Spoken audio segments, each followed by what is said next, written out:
Welcome to Free Range Flock. We were once the latchkey kids who came home to an empty house after school. We were feral, resilient, cynical, and innovative. Older than Google. Our teenage faces were never posted on social media. The internet was just an idea in our youth. Now we are older, wiser, and thriving. Our independent ways will continue to serve us. We plan to keep defying the odds, and we will carve our own path.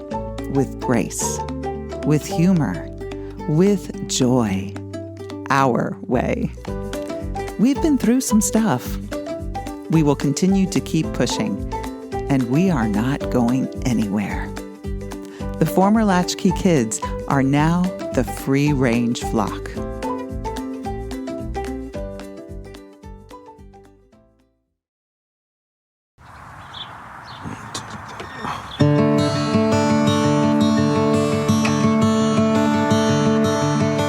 So I do remember that day, 2023, when I was cleaning out my office, my home office, because I was thinking about changing jobs. And I was thinking about changing it to something that works from home, like 100%. And so I knew that my office wasn't ready for that. So I was like, I'm just going to attack it. I went through everything, the shelves, the closets, everything, the drawers, everything.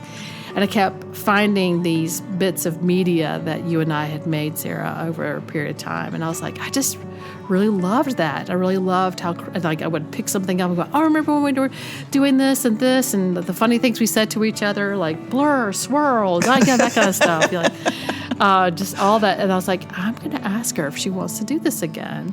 But I knew that I didn't want to, like, lug around heavy, like, video equipment. Yeah. That almost got me. That was too much. And then I was like, a podcast, because I love listening to podcasts. I listen to podcasts all the time when I work. So I thought maybe she'll want to do a podcast. And I remember I thought, I'm just going to call her and ask her. And like out of the blue, I'm calling you, and you're like, I said, would you like to make a podcast with me? And without even thinking, you said, yes. And I was like, you were on the same page. And I was like, oh my gosh. And I have just... it's been so much fun, this lovely ride, and we're not done. We're not done writing this. So, but we have decided that 35 is enough for one season. So that's a lot of episodes for a season. So that's actually pretty ambitious of us. So yes. So we have decided that this will be our last one for season one, and then we're going to step away for a month or so and make some decisions, and then come back. So we are coming back. But everyone needs a break. Needs a little break.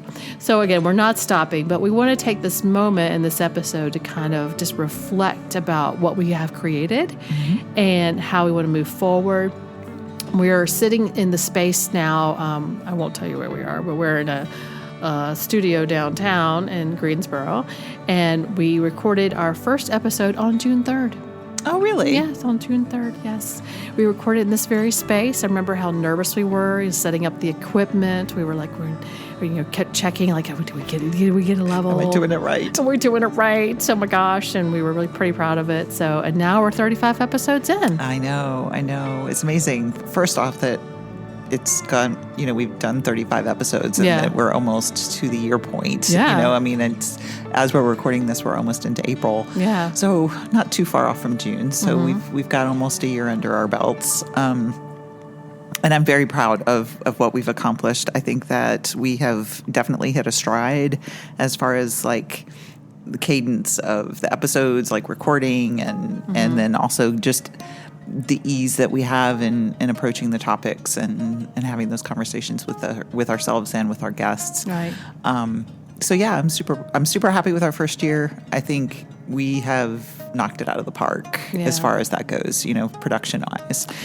But what has really surprised me, and we've talked about this before, is it's almost like the messages that we've heard in these episodes, I really needed to hear it. Like the timing of this stuff. Yes. And I don't want to compare it to therapy, but it's almost been like, it's like the messages that I needed to hear, they appeared. Yeah. And there have been times when we record an episode or you'll edit it and let me listen. I'm like, and it will just like play in my mind all week. Like, oh my gosh, I really needed to hear that message. I'm so thankful that that person came on or whatever, or, whatever you said, it just really hit home. And so, and I'm hoping that one or more episodes have inspired people to like, oh my gosh, I needed to hear that. Definitely. So I thought for our summary, it might be helpful to maybe like each of us share like maybe like 3 episodes that we had that kind of like, oh my gosh, I really needed to hear that, where we recorded it, you edited it, we played it, and it was like, gosh, it really stuck with me. It landed in such a special way. So I'm going to let you start, Sassa. Oh my gosh. So what's an episode that you really, it was like we've enjoyed all of our episodes. So don't think that this is, if you were a guest and not on this list, do not think twice about it, because so many episodes, but we couldn't highlight all 35. I know. We don't have enough time. We love you all for many, many reasons. But what's one that comes to mind first for you, Sass? Well, one of the first ones for sure was our very first episode that we aired. It wasn't the first one we recorded, but it was the first one in our season, which was Thank You for Being a Friend with Addison. And I think one of the things that really stood out for me was talking about friendships being a choice and chosen family, because that is very impactful for me in my life and how I live my life. I have a blood family that I love very much. We're just not super close, both physically, because they don't live close to me, but also, emotionally, we're not as close as some of my chosen family. So, that one really resonated with me, because friendships can fill so many different roles in your life. Right. And my father, mostly to aggravate my mother, would joke. He'd say, kids, a relative is a relative, but you can choose your friends. And, as a kid, you're like, is that a riddle? I don't know what that means. But as you get older, you realize it is an intentional choice. So, and to me, it's a choice to enter into a relationship with certain expectations that I bring to it. And, that's my framework for friendship. So that's such a great feeling from Addison. I just really love her so much, and all the things that she, I learned from that episode that resonated in my soul. What's one of your favorites, Amy? One of my favorites was actually the second episode called Taking Risks with Josephus. And I've mentioned that so many times about like literally when he said the words, I don't know if the look on my face showed it, but I was just like, someone had just like my access. It's like, my gosh, what are you doing? But he was talking about the importance of spending time on yourself. Like, we give so much time to our employers. Why can't you just give yourself one? And I was just, it literally stopped me in my tracks. And I was literally in the decision process of leaving my employer. And like the very next week, I was like, yeah, I'm leaving. I'm going. I'm taking the job. And a lot of it was because of Josephus's words were in my brain at the time. Like, you've made it this far, not on accident, right? On purpose. It's there. The potential is here. The only question is if you're going to embrace it or not. You go to work for somebody else every single day for 40 hours a week. How many hours a week have you dedicated to yourself? Start with 1. Build it to 2. And I guarantee you, the more time you spend with yourself, focus on something that makes you happy, the better off you'll be. And then notice I said happy, not money, right? Just something that makes you happy, whether it's lifting weights. I'm a runner. I have to run 3 times a week unless I'm going to have a bad week. Something that settles you, that gets you back in the zone of who you are and what you want to do. And your life will change. The more time you start spending with yourself and figuring out who you are, what you want, and how to move forward, and stop spending so much time focusing on what other people want for you. I needed to hear that. Yeah, I had to hear those words from Josephus. And I feel like people have said them before, but it was something about how he phrased it and the timing of it. I just needed it. And it was impactful. It was a really powerful episode. Yeah. How about you? What's another one for you? Well, one that was kind of funny was the Balancing Life and Hobbies, which was episode number 11. Oh. And the reason I chose that one was because it made me laugh because when I was going back through the transcripts of all of these, it made me laugh because I am like the hobby queen. I have so many different hobbies. And if you listen to that one, you'll hear me talk about how I love them, but then they get overwhelming because there's so many. But one of the takeaways when I was reading through the transcript was it was talking about the social aspects of hobbies and how hobbies quite often will take you out into the community so you can meet people who think like you and enjoy the same kinds of things. And so we have a clip of that. I mean, there are so many things to get you involved, get you socialized, get you interested in new things, to keep those brain cells going. But you just said the word socialize, and that's another thing that our hobbies will do. And as we get older, we've talked about in our friendship episode how when we get older, it's harder to make friends just because you're not in your 20s and 30s. You're going out and doing those things to be around new people. Once you get older, you tend to kind of stay in your little bubble and your little groove, and you have to be more deliberate about being social. Right. So some hobbies can actually expand your social circle because it gets you out and gets you meeting different people. Definitely. So that's definitely a plus. So if you're that person who is, doing too much work, or you're focusing on other people and you're not prioritizing yourself, and you find like, they're talking about hobbies, I don't have one. You need to think about maybe I need to find a hobby that's social so that I can increase my social circle. Yeah, I mean, I'm just thinking about all of the different things that the local senior centers, and I know that's really hard to hear, y'all. Did you just call us a senior? Senators. But I'm 57. At the time of this recording, I'm 57 years old, and, you can start joining senior centers when you're 60. Yeah. So it's not that far away from me. Oh my gosh, don't tell me that. But there's dance lessons. You can take woodworking classes. There's gyms. You can do silver sneakers. There's so many different ways of getting you out and trying new things that are low to no cost. And you'll get to do the socialization plus learn a new skill. So anyway, I still have lots of hobbies. I haven't been able to hone that down yet, but it brings me so much joy in my life. So what's your next one? My next one is actually episode 3, pretty early on, was who is your hedonistic mentor? When I asked my friend HP to join us. I had always called her my hedonistic mentor because she was always someone who could set her boundaries and just prioritize fun and what brought her enjoyment. And I want her to teach me how to do that. It just seems so natural to her, and I wanted her to teach me that.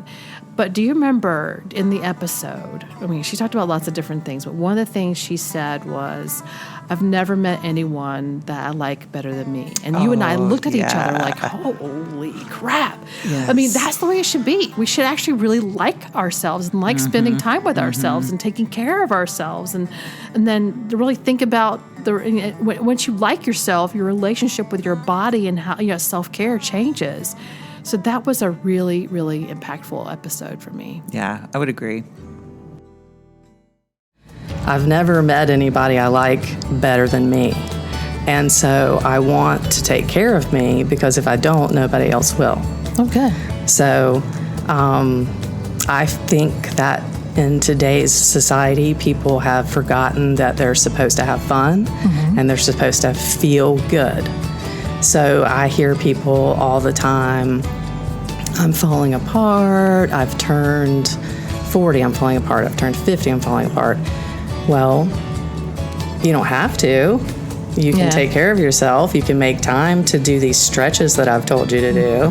Did you do your stretches? No. Well, that's why your arm doesn't feel better.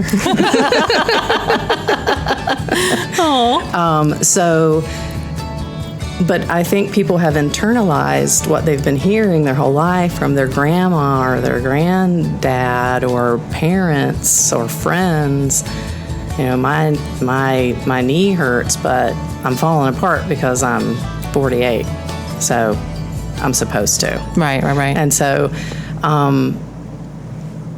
I feel that we need to just step back and think about our bodies and our relationships with time, because people also, time is something that you can't get back. Right. Yeah. And I also have lists, but I put, we'll paint the stairs, and then I put on my list, go to the MUSEP concert on Sunday night, Right. and different things to break up the things I have to do with things that I want to do. Right. Yeah. Right. That's important. So yeah, it's something that HB has been trying to tell me for a long time, and sometimes you'll have that friend that like tells you this and tells you this and tells you this. You're like, oh yeah, but you got to be at the right moment to hear it. And I'm like, when she said it, and just kind of looked over at me, I'm like, well, yeah.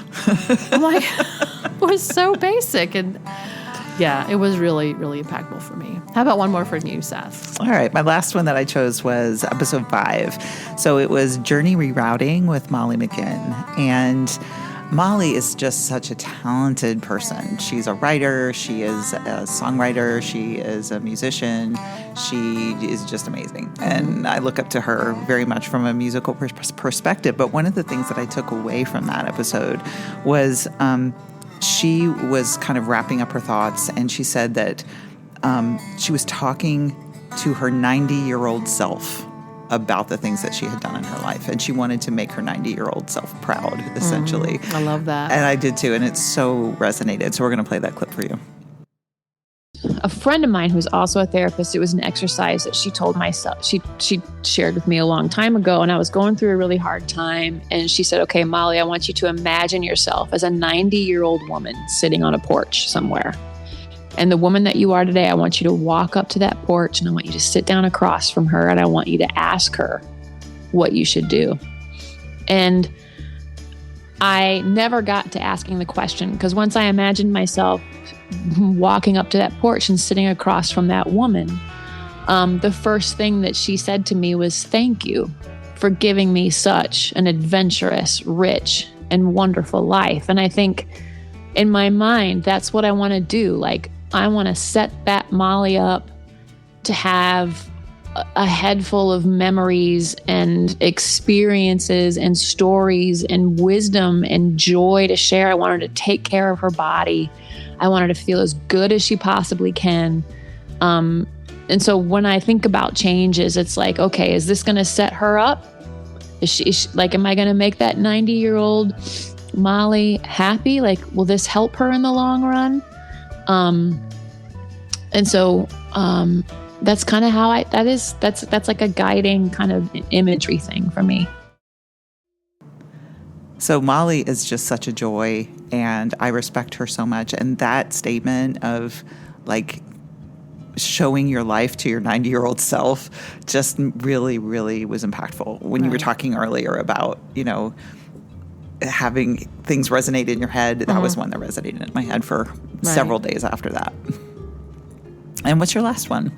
So my last one, we didn't have a guest. We actually, just the two of us, it was episode 19, Being Intentional.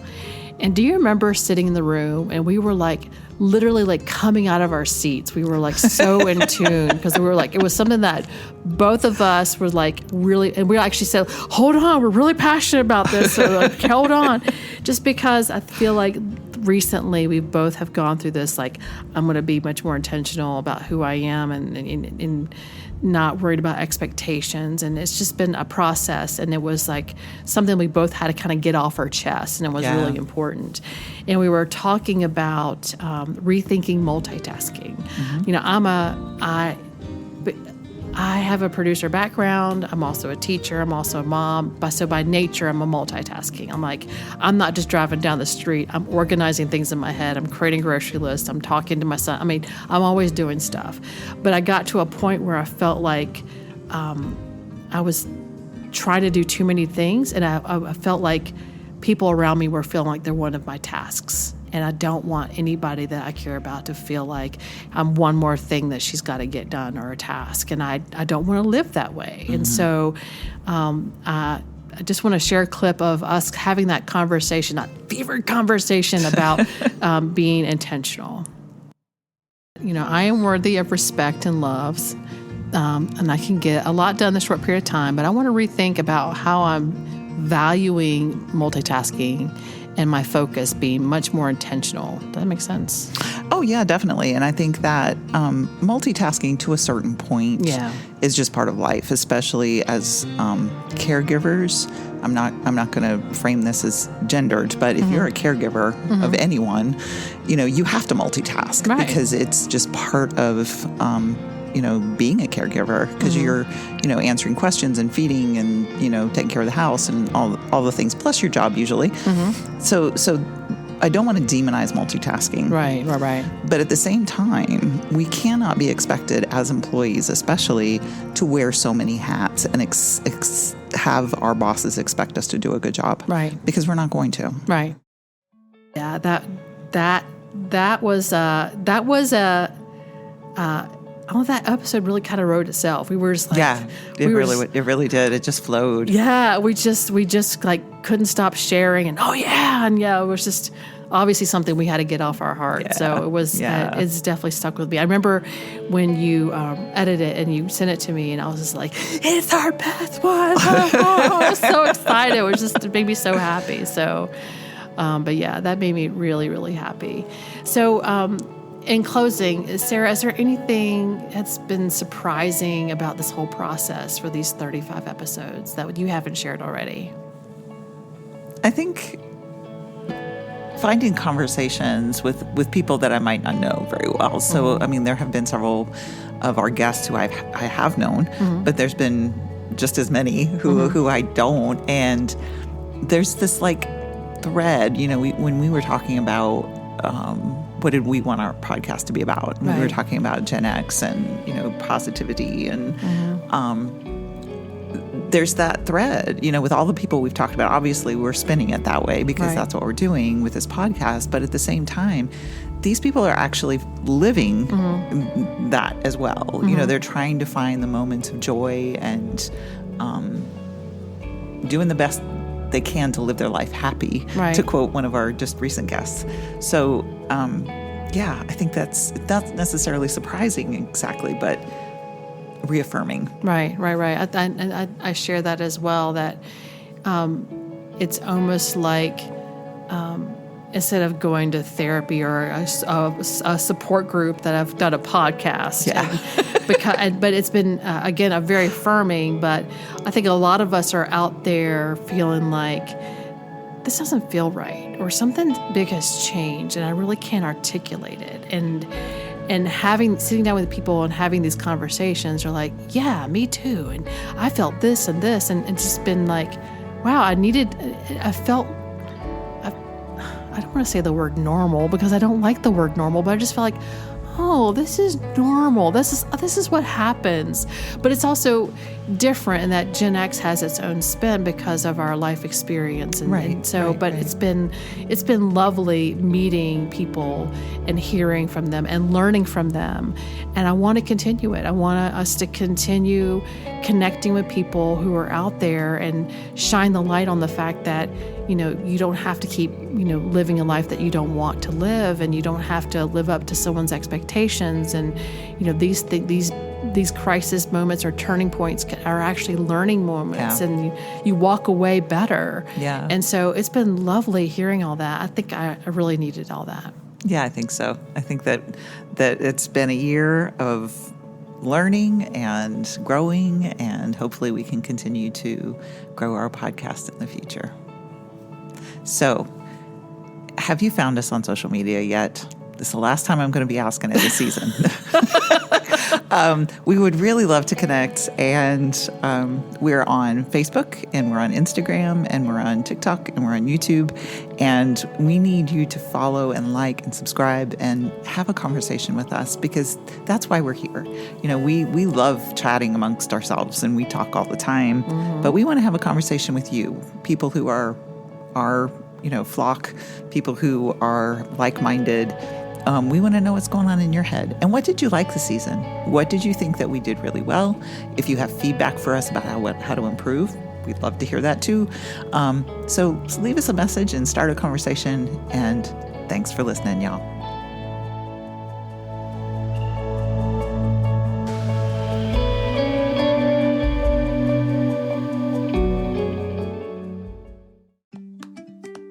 Thank you for joining us for Free Range Flock. Our goal is to inspire and celebrate who we are, the Generation X kids who grew up and decided to do things their way, with grace, humor, and joy. This has been a production of Sassy-Am. If you want to learn more about our podcast, follow our blog, share your positive insights about being a free ranger, or to suggest topics or guests for future episodes, please visit our website at sassayam.com. That's SASSAYAM.com. Keep pushing.